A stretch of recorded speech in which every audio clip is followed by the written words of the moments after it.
വർഗീസ് കൂടി നമുക്കൊപ്പം ചേരുകയാണ് ഈ വാർത്തയുടെ കൂടുതൽ വിശദാംശങ്ങളുമായി.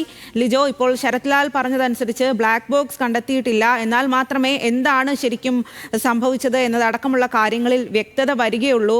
വിദേശ പൗരന്മാരടക്കം അപകടത്തിൽപ്പെട്ട ഈ ഒരു സംഭവത്തിൽ രാജ്യം കൃത്യമായിട്ടുള്ള മറുപടി പറയേണ്ടത് അനിവാര്യമാണ്. എങ്ങനെയാണ് ഈ ഒരു അപകടം സംഭവിച്ചത് എന്നുള്ളതിൽ ഇപ്പോൾ പ്രധാനമന്ത്രി അടക്കം അവിടെ സന്ദർശിക്കുകയാണ്.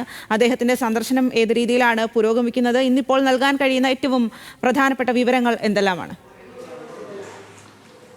സ്വാതി, നിലവിൽ പ്രധാനമന്ത്രി നരേന്ദ്രമോദിയുടെ അഹമ്മദാബാദ് സന്ദർശനം കഴിഞ്ഞിട്ടുണ്ട്. അദ്ദേഹം ഇന്ന് രാവിലെ ആദ്യം ആശുപത്രിയിലെത്തി. സിവിൽ ആശുപത്രിയിലാണ് ആദ്യം എത്തിയത്. അവിടെ നിന്ന് അദ്ദേഹം ഈ ആളുകളെ പരിക്കേറ്റ ആളുകളെ, പ്രത്യേകിച്ച് വിമാനത്തിൽ നിന്ന് രക്ഷപ്പെട്ട വിശ്വാസ് കുമാർ അടക്കമുള്ള ആളുകളെ കണ്ട് അവരോട് കാര്യങ്ങൾ ചോദിച്ചറിഞ്ഞു. അതിനുശേഷം മറ്റ് ആളുകളെയും കണ്ട് അദ്ദേഹം കാര്യങ്ങൾ ചോദിച്ചറിഞ്ഞു. തുടർന്നാണ് അദ്ദേഹം അപകടം നടന്ന സ്ഥലത്തേക്ക് പോയത്. അപകടം നടന്ന് ഏത് സ്ഥലത്താണോ അപകടം നടന്നത് അവിടെ എത്തി.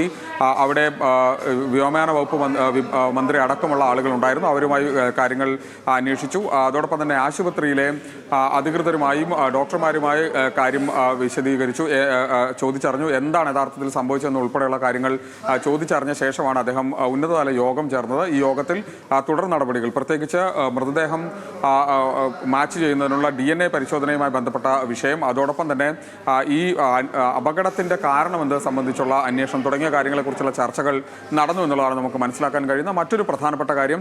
നിലവിൽ എയർ ഇന്ത്യയുടെ ബോയിങ് വിമാനമാണ് അപകടത്തിൽപ്പെട്ടത്. അതുകൊണ്ട് തന്നെ എയർ ഇന്ത്യയുടെ ഇന്ത്യയിൽ ഇപ്പോഴുള്ള അല്ലെങ്കിൽ എയർ ഇന്ത്യയുടെ ഉടമസ്ഥതയിലുള്ള ഈ ബോയിങ് വിമാനങ്ങളിലെല്ലാം സുരക്ഷാ പരിശോധന നടത്താനുള്ള ആലോചന കേന്ദ്ര സർക്കാർ നടത്തുന്നു.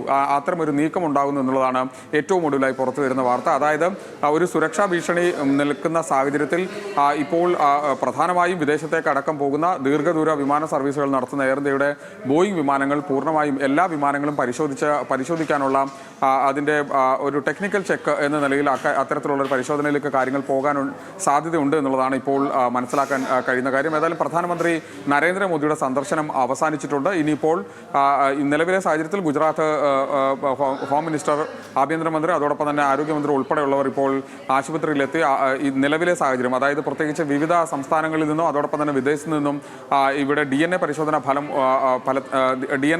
പരിശോധനയ്ക്കായി സാമ്പിൾ നൽകുന്നതിനായി നിരവധി ആളുകൾ എത്തിക്കൊണ്ടിരിക്കുകയാണ്. അത്തരം കാര്യങ്ങൾ കൂടി അവിടെ പരിശോധിച്ചു വരുന്നു. മറ്റൊരു കാര്യം, ഇത് വലിയൊരു ദുരന്തമായി മാറുന്നത് അത് ഈ വിമാനത്തിലുണ്ടായിരുന്ന ആളുകൾക്ക് പുറമെ ഈ വിമാനം വന്ന് പതിച്ച ഹോസ്റ്റലിലെ അതോടൊപ്പം തന്നെ സമീപ പ്രദേശങ്ങളിലെ ആളുകൾക്ക് ജീവഹാനി ഉണ്ടായി എന്നുള്ളതാണ്. അതുകൊണ്ടാണ് ഈ മരണസംഖ്യ 265 എന്ന നിലയിൽ ഇപ്പോൾ എത്തിയിരിക്കുന്നത്. ഇനിയും അത് ഉയരാൻ സാധ്യതയുണ്ട് എന്നുള്ളതാണ് ആശുപത്രികളിൽ നിന്ന് ലഭിക്കുന്ന വിവരം. അതുകൊണ്ട് തന്നെ ഒരു വിമാന അപകടം എന്നതിനപ്പുറത്തേക്ക് ആ പ്രദേശത്തുള്ള ആളുകൾക്ക് കൂടി ജീവഹാനിയും അപകടവും പരിക്കുകളും ഒക്കെ ഉണ്ടാകുന്ന തരത്തിലേക്ക് അപകടം മാറിയിട്ടുണ്ട്. അതുകൊണ്ട് തന്നെ ഇത് ഇനിയിപ്പോൾ ആരൊക്കെ മരിച്ചു എന്നത് സംബന്ധിച്ച്, അതായത് വിമാനത്തിലുള്ളവർ അല്ലാതെ പുറത്ത് എത്ര പേർ മരിച്ചു എന്നത് സംബന്ധിച്ച് ഒരു വ്യക്തത ഇക്കാര്യത്തിൽ വരേണ്ടതുണ്ട്. ആരെയൊക്കെ കാണാതായി എന്നത് സംബന്ധിച്ച പരിശോധനകൾ ഇപ്പോഴും നടന്നുകൊണ്ടിരിക്കുകയാണ്. ഏറ്റവും ഒടുവിലായി ഇപ്പോൾ ഈ വിമാനം ഏതാണ്ട് പൂർണ്ണമായും കത്തിയമർന്ന നിലയിലാണുള്ളത്. അതുകൊണ്ട് തന്നെ അതിൽ നിന്ന് അവശിഷ്ടങ്ങൾ നീക്കുകയും അവിടെ നിന്ന് ബ്ലാക്ക് ബോക്സ് ഉൾപ്പെടെ കണ്ടെത്താനും ഉള്ളൊരു സാഹചര്യമുണ്ട്. ഒരു ബ്ലാക്ക് ബോക്സ് കണ്ടെത്തി എന്നുള്ളതാണ് നമുക്ക് ലഭിക്കുന്ന വിവരം. അതിൽ കൂടുതൽ അന്വേഷണം ഇനിയും നടക്കേണ്ടതുണ്ട്. ഇപ്പോഴും ആ പരിശോധന അവിടെ തുടർന്നുകൊണ്ടിരിക്കുകയാണ്. സ്വാതി, അതുതന്നെയാണ് ലിജോ, ഈ ഒരു രക്ഷാപ്രവർത്തനം ഏറെ ദുഷ്കരമാക്കുന്ന ഒരു സാഹചര്യം കൂടിയാണ്. കാരണം ഇപ്പോഴും കത്തിക്കൊണ്ടിരിക്കുകയാണ് ഈ ഒരു വിമാനം എന്നുള്ളതാണ്. അതിനിടയിൽ നിന്നാണ് ഈ അവശിഷ്ടങ്ങൾ കണ്ടെത്തേണ്ടത്.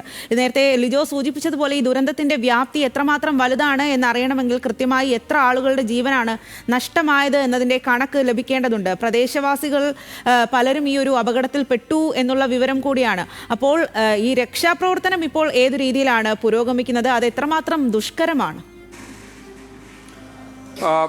ഇന്നലെ മുതൽ തന്നെ സൈന്യവും അതോടൊപ്പം തന്നെ അർദ്ധസൈനിക വിഭാഗങ്ങളുണ്ട്, അതോടൊപ്പം തന്നെ NDRF ഉൾപ്പെടെ ഇപ്പോഴും ഇവിടെ പരിശോധന നടത്തുകയും രക്ഷാപ്രവർത്തനം തുടർന്നുകൊണ്ടിരിക്കുകയുമാണ്. ഏതാണ്ട് 58,000-ഓളം ലിറ്റർ ഇന്ധനം ഉണ്ടായിരുന്ന ഒരു വിമാനമാണ്. അതുകൊണ്ട് തന്നെ അത് വലിയ തോതിൽ വളരെ തീഗോളമായി വലിയ റേഡിയസിൽ വലിയ ചുറ്റളവിൽ തന്നെ അത് കത്തുന്ന ഒരു സാഹചര്യമുണ്ട്. അതുകൊണ്ട് തന്നെയാണ് ഈ ഹോസ്റ്റലിന് മുകളിലേക്ക് വീണ വിമാനത്തിൻ്റെ തീഗോളങ്ങൾ സമീപ പ്രദേശങ്ങളിലേക്ക് കൂടി പടരുന്നൊരു സാഹചര്യം ഉണ്ടായത്. ഹോസ്റ്റൽ കോമ്പൗണ്ട് കോമ്പൗണ്ടിന് പുറത്തേക്കും തീ ആളുന്ന ദൃശ്യങ്ങൾ ഇന്നലെ തന്നെ പുറത്തു വന്നിരുന്നു.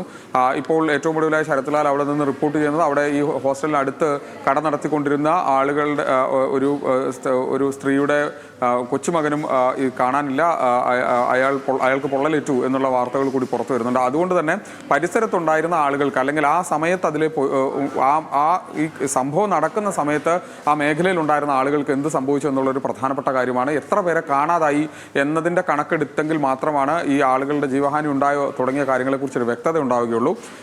അതടക്കമുള്ള കാര്യങ്ങൾ, അത്തരത്തിലുള്ള പരിശോധനകൾ അവിടെ നടന്നു വരികയാണ്. ഹോസ്റ്റലിലെ മുഴുവൻ വിദ്യാർത്ഥികളുണ്ടോ എന്ന് സംബന്ധിച്ച പരിശോധന ഇന്നലെ മുതൽ തന്നെ തുടങ്ങിയിട്ടുണ്ട്. ആ ഹോസ്റ്റലിലുള്ള ജീവനക്കാർ ഉൾപ്പെടെയുള്ള ആളുകളെ സംബന്ധിച്ചുള്ള അന്വേഷണവും നടക്കുന്നുണ്ട്. ഈ മുഴുവൻ ആളുകൾ, അതായത് ആ സമയത്ത് അവിടെ ആരൊക്കെ ഉണ്ടായിരുന്നു എന്ന് സംബന്ധിച്ചൊരു കൃത്യമായ കണക്കുണ്ടെങ്കിൽ മാത്രമാണ് എത്ര പേർ മരിച്ചിട്ടുണ്ടോ, ആരെങ്കിലും കാണാതായിട്ടുണ്ടോ, ഇനിയും അത്തരത്തിലുള്ള പരിശോധനകൾ നടത്തേണ്ടതുണ്ടോ, അവശിഷ്ടങ്ങൾക്കിടയിൽ ആരെങ്കിലും കുടുങ്ങിയിട്ടുണ്ടോ, അതായത് ഒരു വിമാനം നേരെ ഒരു പരന്ന പ്രദേശത്ത് അല്ലെങ്കിൽ ഒരു തെളിഞ്ഞ പ്രദേശത്ത് വീണ് അപകടം ഉണ്ടാകുന്നതിനപ്പുറത്തേക്ക് ഒരു കെട്ടിടത്തിന് മുകളിലേക്കാണ് വീഴുന്നത്. അതുകൊണ്ട് തന്നെ അതിൻ്റെ അവശിഷ്ടങ്ങൾക്കടിയിൽ പോലും ഏതെങ്കിലും തരത്തിൽ ആളുകൾ കുടുങ്ങിയിട്ടുണ്ടോ, മൃതദേഹ അവശിഷ്ടങ്ങളുണ്ടോ ഉൾപ്പെടെയുള്ള കാര്യങ്ങൾ ഇപ്പോഴും പരിശോധിച്ച് വരികയാണ്. മറ്റൊന്ന്, ഇത് വലിയ തോതിൽ തീപ്പൊള്ളലേറ്റാണ് ആളുകൾക്ക് അപകടം ഉണ്ടായത്. അതുകൊണ്ട് തന്നെ ആളുകളെ തിരിച്ചറിയാൻ വലിയ ബുദ്ധിമുട്ടുണ്ട്. അതുകൊണ്ട് തന്നെ ആരൊക്കെയാണെന്ന് സംബന്ധിച്ച് അവരെ കണ്ടെത്താൻ അല്ലെങ്കിൽ മൃതദേഹം ആരുടേതാണ് എന്നത് കണ്ടെത്താൻ DNA പരിശോധനാ ഫലം പുറത്തു വന്നെങ്കിൽ മാത്രമാണ് അക്കാര്യത്തിലൊരു തീരുമാനം ഉണ്ടാവുക. സ്വാഭാവികമായി 242 പേർ ക്രൂ മെമ്പേഴ്സ് അടക്കം ഉണ്ടായിരുന്നൊരു വിമാനമാണ്. അതിൽ 241 പേരും സംബന്ധിച്ച് അവർ മരിച്ചു എന്നുള്ളതാണ് ഇപ്പോൾ ഔദ്യോഗികമായൊരു വിശദീകരണം ഉണ്ടായിരിക്കുന്നത്. അതുകൊണ്ട് തന്നെ ഇത്രയും ആളുകളുടെ ബന്ധുക്കൾ എത്തി അവരുടെ DNA സാമ്പിൾ നൽകിയാൽ അതിൻ്റെ DNA പരിശോധനാ ഫലത്തിൽ ആളുകളെ കണ്ടെത്താൻ കഴിയും. അല്ലാതെ അതിനപ്പുറത്തേക്ക് ആളുകളുണ്ടോ എന്നുള്ളതാണ് പ്രധാനമായും പരിശോധിക്കുക. അത്തരത്തിലുള്ള പരിശോധനകൾ ഇപ്പോഴും അവിടെ നടന്നുകൊണ്ടിരിക്കുകയാണ്. സ്വാതി.